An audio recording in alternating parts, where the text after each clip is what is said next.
बिस्मिल्लाहिर्रहमानिर्रहीम। स्टूडेंट, आज हम डिस्कस करेंगे क्वेश्चन नंबर 6। 1.3 एक्सरसाइज है क्वेश्चन नंबर 6। इसमें वो कह रहा है कि जी ए मैट्रिक्स और बी मैट्रिक्स आपके पास गिवन है, तो फाइंड आउट करने के लिए वो क्या कह रहा है। फर्स्ट पार्ट है, वो कहता है फाइंड आउट करें 3a माइनस 2b। इसको गौर से पढ़ना, क्योंकि ये अगर क्वेश्चन जो सॉल्व कर लेंगे तो रिमेनिंग अगर कोई पार्ट्स आपके रह गए हैं क्वेश्चन नंबर 5 के, तो वो भी आप इसको देख के सॉल्व कर सकते हैं। तो यहाँ वो कहता है ए और बी गिवन है, फाइंड आउट। इसको फाइंड आउट करें कि इसका आंसर क्या आएगा। ये स्केलर मल्टीप्लिकेशन की डेफिनेशन है कि अगर ये एक मैट्रिक्स है उसके साथ ये 3 मल्टीप्लाई हो रहा है, इसी तरह ये बी मैट्रिक्स है, इसके साथ ये स्केलर मल्टीप्लिकेशन है 2 की। तो इसको 2 से मल्टीप्लाई करके, इसको 3 से मल्टीप्लाई करके और बाद में इनको सब्ट्रैक्ट करना है। यानी ये चीज़ फाइंड आउट करने के लिए कह रहा है।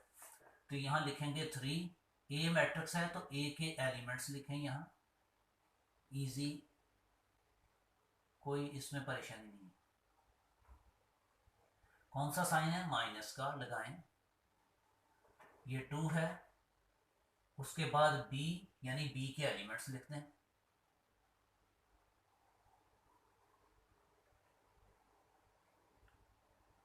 स्केलर मल्टीप्लिकेशन की मैं डेफिनेशन आपको पढ़ाई है, तो उसमें मैंने बताया था कि अगर कोई स्केलर नंबर किसी मैट्रिक्स के साथ मल्टीप्लाई हो रहा है, दैट मीन कि इस 3 को यानी स्केलर को ईच एलिमेंट्स के साथ मल्टीप्लाई कर दें। सिंपल। 3 को मल्टीप्लाई करेंगे 1 के साथ, इसी तरह 3 को मल्टीप्लाई करेंगे -2 के साथ, और इस 3 को 3 के साथ, और इस 3 को 4 के साथ। ब्रैकेट्स में लगाएं आप हर एलिमेंट्स को माइनस। यहाँ क्या करेंगे, 2 को हर एलिमेंट्स के साथ मल्टीप्लाई करते हैं। 2 मल्टीप्लाइड 0, और 2 को मल्टीप्लाई कर देंगे 7 के साथ, और 2 को मल्टीप्लाई कर देंगे -3 के साथ, और फिर 2 को मल्टीप्लाई कर देंगे 8 के साथ। ईच एलिमेंट के साथ मल्टीप्लाई कर देंगे। अब इसको सिंप्लीफाई करें।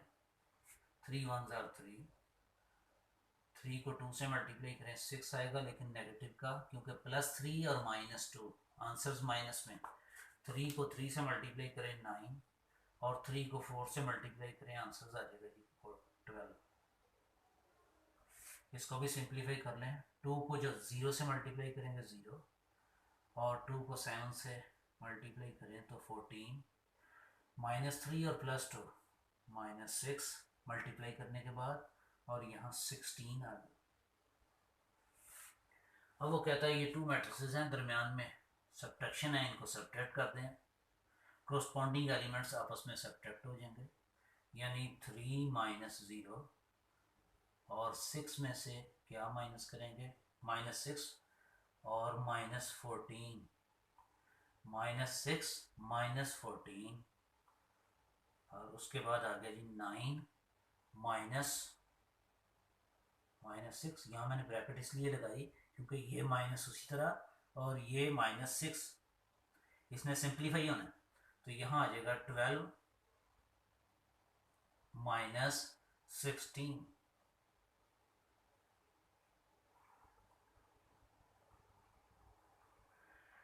इसको सिंप्लीफाई कर लें, आंसर आ जाएगा। सिंप्लीफिकेशन चेक करें। 3 -0 3, दोनों माइनस की वैल्यूज हो। मैंने बताया था कि दोनों माइनस की वैल्यू है, ऐड करें तो आंसर माइनस में आएगा। तो ये आपका आएगा -20। 6 और 14 को ऐड करें तो 20, लेकिन माइनस का, क्योंकि दोनों वैल्यूज जो है वो ऐड हो रही। तो यहाँ ये देखें 9 साइड पे लिखें, 9 -6। इसको सिंप्लीफाई करें तो ये आएगा माइनस, इससे मल्टीप्लाई हो रहा है, -+6। तो ये सिंप्लीफाई करने के बाद 15 आ जाएगा। तो यहाँ हम लिखेंगे 15। अब 12 में से 16 माइनस करें तो ये तो नहीं है, 16 में से 12 माइनस करें, आंसर आएगा 4। तो जो ग्रेटर नंबर हो उसके साथ जो साइन होता है वो आता है। अगर एक वैल्यू प्लस की हो, एक माइनस की, तो उसको करना माइनस है, लेकिन जो ग्रेटर वैल्यू के साथ जो साइन है वो लगा देते हैं, सिंपल। तो ये आंसर आ गया हमारा 3a-2b का। ये था फर्स्ट पार्ट। अब सेकंड पार्ट डिस्कस करते हैं।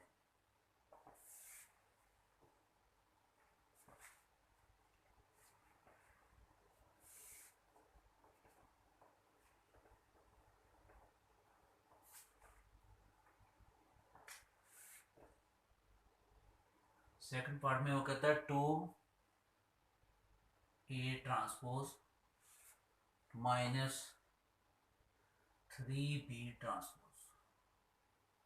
वो कहता है ये फाइंड आउट करें।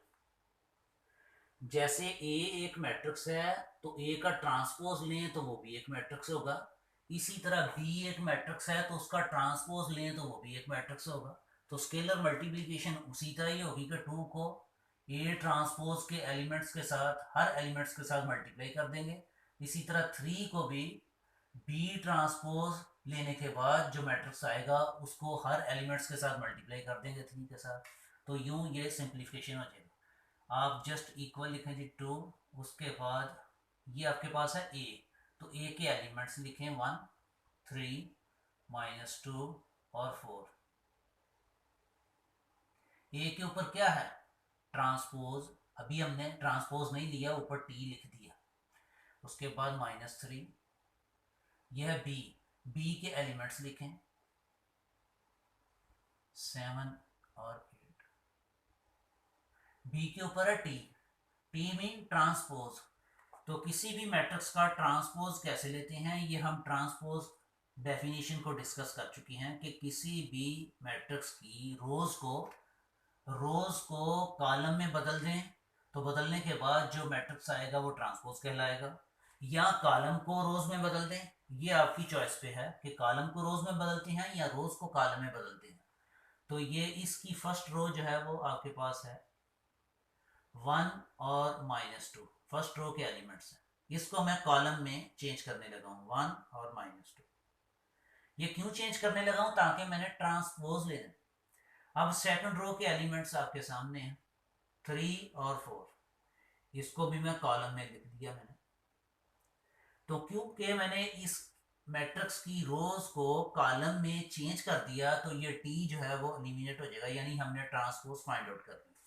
-3 वैसे जिस तरह मैंने इसको ट्रांसपोज लिया इसका, इसी तरह इसका भी ट्रांसपोज लें, इस रोज को कॉलम में बदल दें। ये देखें रोज के एलिमेंट हैं 0 और 7। इसको जब कॉलम में लिखेंगे तो यूं हो जाएंगे। इसी तरह इसकी सेकंड रो के जो एलिमेंट है वो आपके पास है -3 और 8। इसको कॉलम में बदल दिया तो ये जो ट्रांसपोज है फाइंड आउट हो गया। अब ये फर्स्ट पार्ट की तरह उसी तरह कि हर एलिमेंट्स को इस 2 से पहले मल्टीप्लाई करेंगे। तो आपने इस तरीके से पहले मल्टीप्लाई करना है 2 को 1 से, फिर 2 को 3 से, फिर 2 को -2 से, और फिर 2 को इस 4 से मैंने मल्टीप्लाई कर दिया अंदर। अब इस 3 को ईच एलिमेंट के साथ मल्टीप्लाई कर दें।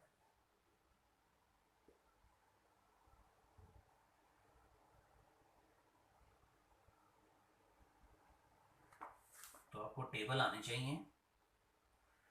तो 2 का टेबल है 2 1 जार और 2 3 जार, 2 2 जार 4, लेकिन ये -7 रहेगा, और 2 को 4 से 8। इसको भी सिंप्लीफाई करें 0। 3 को 3 से 3 3 जार 9, लेकिन माइनस रहेगा क्योंकि ये 3 7 जार 21 और ये 3 8 जार 24। अब इनको आपस में सब्ट्रैक्ट कर लें तो वही आपका आंसर होगा। सब्ट्रैक्ट करते हैं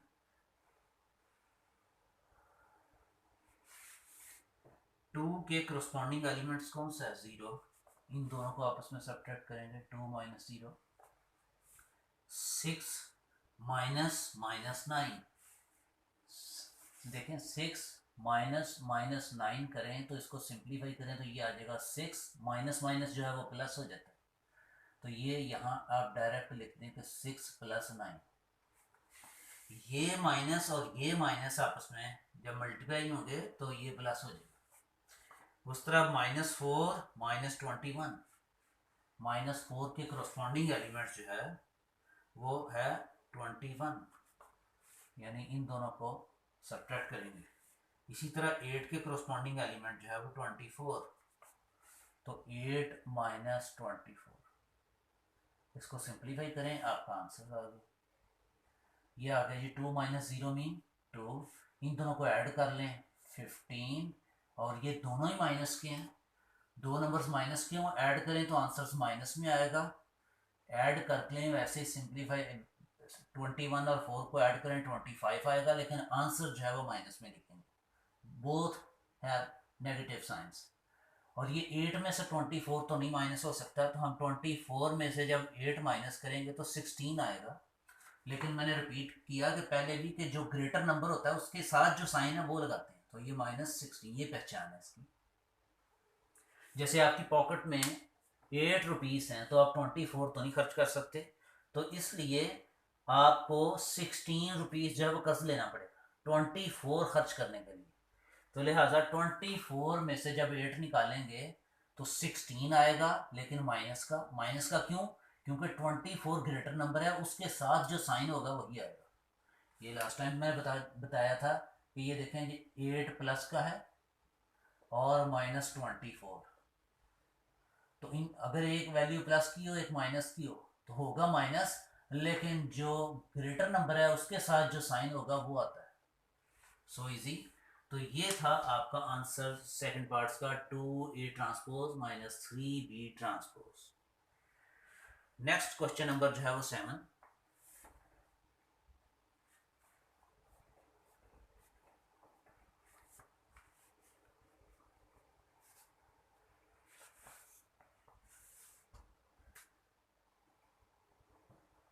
क्वेश्चन नंबर 7 में वो कह रहा है कि इफ,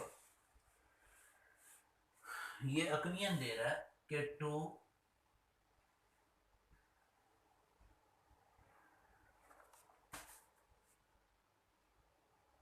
2 -3 4 और A प्लस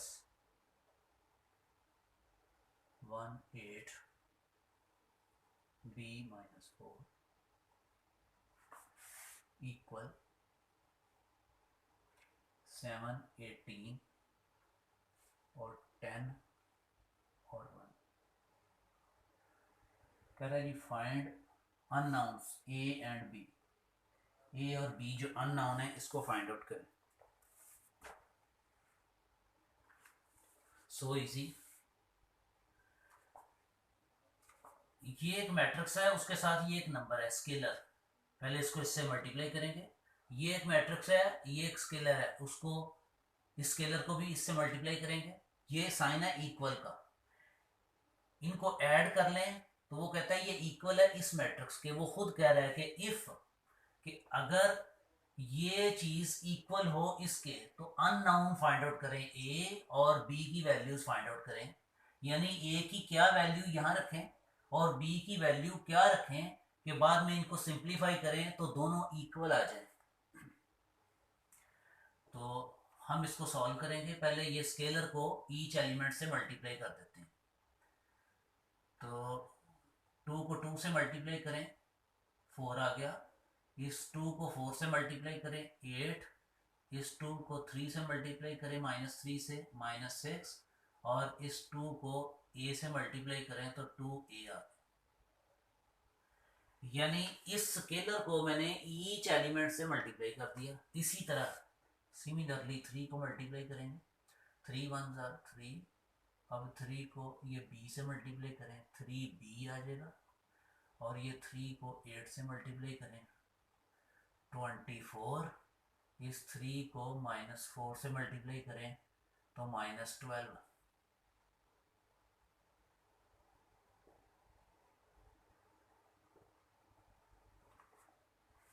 अब क्या करेंगे, इन दोनों को ऐड करेंगे। देखें करस्पॉन्डिंग एलिमेंट्स ऐड होते हैं। 4 में क्या ऐड होगा, गौर करें, देखें खुद देखें। 4 में ऐड क्या होगा, ये फर्स्ट एलिमेंट इसका 3। ये 8 में क्या ऐड होगा 3b, 8 प्लस 3b, ये -6, इसमें ऐड क्या करेंगे 24, और ये 2a, इसमें ऐड क्या करेंगे माइनस, प्लस माइनस क्या हो जाएगा माइनस, ये इक्वल है इसके। 1.1 का क्वेश्चन नंबर 3 था, वो भी इसी तरह का था, ए बी सी की वैल्यू फाइंड आउट करनी थी, ए बी सी डी। अब ये देखें, हमने लेफ्ट साइड को सिंप्लीफाई किया, दोनों मैट्रिसेस के दरमियान इक्वल है, तो इक्वल का मतलब टू मैट्रिसेस अगर इक्वल हों तो इनके करस्पॉन्डिंग एलिमेंट्स इक्वल होते हैं। इसको मजीद सिंप्लीफाई करें, ये आ जाएगा 7, इसको ऐसे ही लिखेंगे 8 प्लस 3b, इसको 24 आपकी पॉकेट में है, 6 माइनस कर दें उसमें से 18, और ये 2a माइनस 12 ऐसे। ये दोनों मैट्रिसेस वो कहता है इक्वल हैं, तो आप अगर गौर करें तो हल्का हल्का शो हो रहा है कि ये इक्वल है। क्यों? टू मैट्रिसेस इक्वल कब होते हैं? अगर इनके ऑर्डर सेम हो, ऑर्डर तो सेम ही है, तो इनके करस्पॉन्डिंग एलिमेंट्स भी इक्वल हो। तो ये देखें, यहाँ 7 है तो यहाँ भी 7 है, यहाँ 18 है तो यहाँ भी 18 है। अब सिर्फ बात है यहाँ 8 प्लस 3b, 8 प्लस 3b को इक्वल रखेंगे 10 के, और 2a माइनस 12 को इक्वल रखेंगे 1 के, और दोनों को साइमल्टेनियसली सॉल्व करके तो a और b यानी अननोन फाइंड आउट करना। अगर ये टू मैट्रिसेस इक्वल हैं तो मैं 7 को इक्वल रखता हूँ 7 के, क्या हमारे पास जो फाइंड आउट करना था a और b आ गया? नो, इसको इक्वल रखेंगे तो a ना ही a की वैल्यू आएगी ना ही b की। इसी तरह अगर 18 को इक्वल रखेंगे इस 18 के, तो फिर भी ना ही a की वैल्यू यहाँ से आती है और ना ही b। तो याद रखें कि ये, अब इसको हम यूं करेंगे, ये इसका सेकंड एलिमेंट्स इसके इक्वल होगा 10 के, यानी 8 प्लस 3b इक्वल 10। इसको इक्वेशन नंबर 1 कह देते हैं। और 2a माइनस 12, 2a माइनस 12 को इक्वल रख देंगे 1, 2a माइनस 12 इक्वल आ गया 1, इसको इक्वेशन नंबर 2 कह दें। From equation number 1, equation number 1 और 2 ना भी कहें, डायरेक्ट आप फाइंड आउट कर सकते हैं ए और बी की वैल्यूज। लेकिन ये ऐसे ही है जैसे आप, एक कमरा है, उसकी दीवारें जो है वो सीमेंट्स के साथ जो है वो आप उसको डेकोरेट करते हैं पहले, और उसके बाद जो है वो उसके ऊपर जो है वो पेंट करते हैं और खूबसूरत हो जाता है। उसके बाद इंटीरियर और डेकोरेशन, जो जितनी ज़्यादा क्वेश्चन में आप डेकोरेशन या कोई अक्वियंस देंगे उतना जो है वो बेहतर असर पड़ता है। बहरहाल फ्राम अक्वी नंबर 1, 8 प्लस 3b इक्वल 10, तो ये 6 क्लास के बच्चे जो है वो ऐसी इक्वेशन को सॉल्व करते हैं। तो हमने b फाइंड आउट करना है, यहाँ b अननोन है, तो इसको पहले आज़ाद करें, तो ये 8 जो है वो राइट साइड पे ले जाएं, 3b राइट साइड पे लेंगे, इसका साइन जो है वो बदल जाएगा, प्लस का है तो माइनस हो जाता है, तो यहाँ 3b, और ये कैसे होता है, बहरहाल एक लंबी बहस है, छोड़ दें। फिलहाल आप देखें कि ये +8 है, तो ये राइट साइड पे जाएगा तो साइन बदल जाएगा, सिंप्लीफाई करें आएगा 2। तो यहाँ b की वैल्यू फाइंड आउट करनी है, b के साथ 3 है, तो बोथ साइड जो है वो 3 से अगर आप डिवाइड कर दें तो ये कैंसिल हो गया, b की वैल्यू आपके पास आ गई 2/3। अब फ्रॉम इक्वेशन नंबर 1 से जो है वो हम वैल्यू फाइंड आउट कर लेंगे इसकी a की, फ्रॉम इक्वेशन नंबर 2 से। यहाँ देखें 2a माइनस 12 इक्वल 1, ये -12 है, इक्वल से उधर जाएगा राइट साइड पे तो उसका साइन बदल जाएगा, ये 13 आ गया। अब a की वैल्यू फाइंड आउट करनी है, तो इसके साथ अभी भी 2 है, तो बोथ साइड जो है वो 2 से डिवाइड कर दें, तो a की वैल्यू आ गई 13/2, b की वैल्यू है 2/3। तो यहाँ आप इसकी जगह a की जगह जो है वो 13/2 और b की जगह जो है 2/3 रखें तो ये अकलियन जो है वो सेटिस्फाई कर देगी। इसको वेरिफिकेशन हम कर सकते हैं, लेकिन उसने वेरीफाई करने के लिए नहीं कहा था। उसने कहा था ए और बी जो है वो फाइंड आउट करें। ए और बी की वैल्यू जो है वो आपके सामने है। थैंक यू जी, अल्लाह हाफिज़। नेक्स्ट हम लास्ट क्वेश्चन है 8, वो नेक्स्ट लेक्चर में करेंगे। अल्लाह हाफिज़।